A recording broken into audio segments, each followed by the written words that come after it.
Babaeng tumangay ng sanggol sa ospital, kinasuhan na ng kidnapping at human trafficking. Naka-alerto CJ Turida.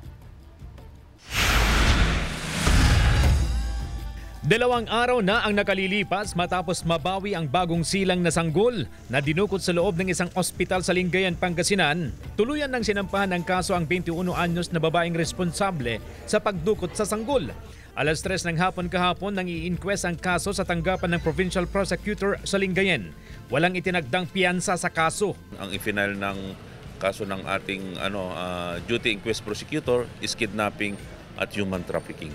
Bukod sa suspect na nasa kustodiya ng Lingayen Police, nagpapatuloy ang follow-up operation ng otoridad upang matunto ng isa pang suspect. Meron pa kaming isa na hinahabol at nireveal niya na meron nag-utos sa kanya, yun nga in exchange for 5,000 pesos.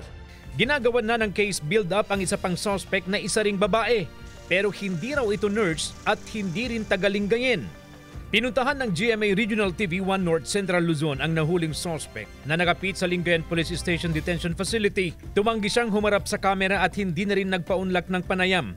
Pero sa aming pag-uusap, nabanggit niyang taga-Malasiki ang babaeng nag-utos sa kanya upang kunin ang sanggol. Hindi na siya nagbigay ng iba pang detalye. Nilinaw rin ng hepe ng Lingayen Police na hindi syndicated ang insidente, kundi isolated case lamang. Kasama si Ron Tañedo, CJ Torida, 1 North Central Luzon.